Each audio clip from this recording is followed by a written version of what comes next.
There's something deeply unsettling about the way avoidant individuals carry their wounds. While most people process pain, learn from it, and eventually move forward, there exists one particular type of wound that avoidants cannot and will not release. This wound becomes their defining characteristic, their excuse for every cruel action, and their justification for causing immeasurable damage to everyone who dares to love them. Understanding this wound is crucial because it reveals the fundamental difference between someone who can heal and grow within a relationship versus someone whose character defects make them permanently unsuitable for genuine intimacy. The wound I'm referring to is the wound of perceived abandonment or betrayal from their primary caregiver, usually during childhood. But here's what makes this different from typical childhood trauma that can be healed. The avoidant doesn't just carry this wound, they weaponize it. They use it as their permanent get-out-of-jail-free card for every act of emotional cruelty, manipulation, and destruction they inflict on their partners. They've transformed their childhood pain into a license to perpetuate cycles of harm that extends far beyond normal attachment issues. Now, before we go further, let me be absolutely clear about something crucial. There is a monumental difference between someone who has attachment wounds that can be worked with and healed through love, patience, and professional help, versus someone whose character defects transcend any psychological explanation. The avoidant who clings to their childhood wound as justification for adult cruelty falls into the latter category. They've crossed the line from wounded individual to someone whose fundamental lack of empathy, integrity, and respect makes them permanently disqualified from healthy relationships. The truly dangerous avoidant has taken their childhood wound and constructed an entire identity around it. They've become so invested in their victim narrative that they cannot function without it. This wound gives them power, control, and most importantly, it absolves them of all responsibility for their actions. When they emotionally abandon you, it's because they were abandoned. When they manipulate your emotions, it's because they learned not to trust. When they humiliate you, it's because they were made to feel worthless. Every single destructive behavior gets traced back to this original wound, creating an impenetrable shield against accountability. What makes this particularly insidious is how they present this wound to their partners. They don't just share their pain, they perform it. They carefully reveal their childhood trauma in ways designed to generate maximum sympathy and understanding. They want you to see them as a wounded animal who needs your patience and love to heal. They position themselves as someone who has been so deeply hurt that they can't help but hurt others. This is emotional manipulation at its finest, and it reveals character defects that no amount of attachment healing can address. The healthy person who experienced childhood trauma takes responsibility for how their wounds affect others. They recognize that their pain doesn't give them license to cause pain. They do the work to heal, they seek professional help, and they make conscious choices to break cycles rather than perpetuate them. The dangerous avoidant does the exact opposite. They use their wound as ammunition, as justification, and as a permanent excuse to avoid growth and accountability. Let me paint you a picture of how this plays out in real relationships. When you confront the avoidant about their inconsistent behavior, they don't address the behavior itself. Instead, they launch into a detailed explanation of how their mother was emotionally unavailable, how their father left, how they learned early that people always leave. They're not taking responsibility for their actions. They're explaining why they can't be held responsible. The conversation that should be about their current behavior becomes a therapy session about their childhood, with you cast in the role of the understanding caregiver who should accept their limitations. This wound becomes their trump card in every argument, their shield against every legitimate complaint, and their justification for every boundary they cross. You can't express hurt without being reminded of their greater trauma. You can't ask for consistency without being told about their fear of abandonment. You can't request emotional availability without hearing about how they learned to protect themselves. They've essentially made their childhood wound into a permanent excuse for adult dysfunction. But here's what's most revealing about this pattern. The avoidant who truly cannot let go of their childhood wound isn't actually trying to heal from it. They're trying to profit from it. They've discovered that their pain gives them power over others, that their vulnerability can be weaponized, and that their trauma can be used to control and manipulate. They don't want to heal from their wound because healing would mean losing their excuse for bad behavior. The genuine trauma survivor works to heal their wounds precisely because they understand how their pain affects others. They don't want to pass their damage on to the people they love. They take responsibility for their healing journey and don't expect their partners to be unpaid therapists. The avoidant who clings to their wound as justification for cruelty reveals that they're more invested in their victim identity than in becoming a healthy partner. This attachment to their wound also reveals something deeply disturbing about their capacity for empathy. When someone has experienced genuine trauma, they typically develop heightened sensitivity to the pain of others. They understand suffering intimately and work to prevent causing it. The avoidant who uses their wound as justification for causing harm demonstrates a complete absence of this natural empathy development. They've taken their pain and used it to justify causing more pain, which indicates fundamental character defects that transcend attachment issues. The wound they cannot let go of also serves another crucial function in their psychological makeup. It keeps them from having to confront their own role in relationship failures. Every time a relationship ends, every time they hurt someone, every time they're confronted about their behavior, they can point to their childhood wound and say, "This is why I am the way I am." They never have to examine their choices, their patterns, or their impact on others because they have this permanent explanation that absolves them of responsibility. What's particularly cruel is how they use this wound to manipulate their partner's compassion.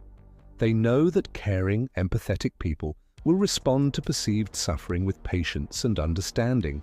So they weaponize their pain, presenting it strategically to generate sympathy at moments when they should be held accountable. They've learned to perform vulnerability in ways that deflect criticism and generate protective responses from their partners. The most dangerous aspect of this pattern is that it creates trauma bonds rather than healthy attachment.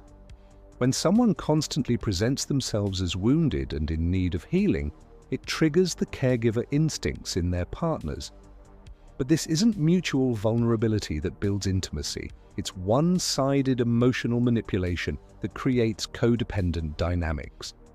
The partner becomes so focused on helping the avoidant heal from their wound that they lose sight of their own needs and boundaries. This wound also becomes the avoidant's explanation for why they can't commit, can't be consistent, can't be emotionally available, and can't meet the basic requirements of healthy relationships. It's their permanent excuse for remaining emotionally adolescent while expecting their partners to be endlessly patient and understanding. They've essentially frozen themselves in their childhood trauma and refuse to grow beyond it because growth would mean accountability. The truly telling aspect of this pattern is how selectively they apply their wound. They can be charming, consistent, and reliable in other areas of their lives, in their careers, with their friends, in public settings. But when it comes to intimate relationships, suddenly their childhood wound becomes an insurmountable barrier to healthy behavior. This selectivity reveals that they're not actually incapacitated by their trauma. They're choosing to use it as justification for relationship dysfunction. When these avoidants inevitably return after relationship endings, they present their wound as proof of their authenticity and depth. They want you to see their willingness to share their pain as evidence of their genuine feelings. But what they're actually showing you is their commitment to remaining stuck in patterns that prevent real intimacy. They're not returning as healed individuals ready for healthy relationships. They're returning as people who have refined their ability to use their trauma as a tool for manipulation. The wound they cannot let go of also prevents them from taking the perspective of their partners. When you're hurt by their behavior, they immediately redirect the conversation to their own greater pain. When you express needs for consistency or emotional availability, they explain why their wound makes these things impossible. They've become so identified with their victim status that they cannot recognize or respond to the valid needs and feelings of others. This creates a relationship dynamic where one person's childhood wound becomes more important than the actual relationship itself. Every interaction gets filtered through their trauma narrative. Every conflict gets reframed as a trigger for their wound. Every request for healthy behavior gets met with explanations about why their past makes such behavior impossible. The relationship becomes a constant therapy session focused on their healing, with no space for mutual growth or the partner's needs. The most insidious part of this pattern is how it prevents genuine intimacy from developing. True intimacy requires vulnerability from both partners, mutual support, and the ability to be present for each other's needs. When one person's childhood wound becomes the permanent focus of the relationship, it creates a lopsided dynamic where one person is always the wounded victim and the other is always the understanding caregiver. This isn't intimacy, it's a caregiving arrangement disguised as a romantic relationship. The avoidant who cannot let go of their childhood wound also demonstrates a fundamental misunderstanding of what healing actually looks like. They believe that healing means having their wound acknowledged, understood, and accommodated by their partners. They think that if someone truly loves them, they'll accept their limitations and work around their damage. But genuine healing involves taking responsibility for your wounds, doing the work to process them, and choosing to break cycles rather than perpetuate them. This attachment to their wound also reveals their inability to live in the present moment. They're constantly dragging their past into current situations, using decades-old pain to justify present-day dysfunction. They cannot separate their childhood experiences from their adult choices, which means they're perpetually stuck in emotional adolescence. They've never learned to distinguish between reacting from their wound and responding from their adult self. The wound they refuse to release also becomes their identity. They don't know who they would be without their trauma narrative. They've built their entire sense of self around being the wounded victim who cannot be held to normal standards of behavior. The thought of healing from their wound terrifies them because it would mean losing this central aspect of their identity and having to take responsibility for their choices. What makes this particularly tragic is that their refusal to let go of their wound ensures that they'll never experience genuine love or intimacy.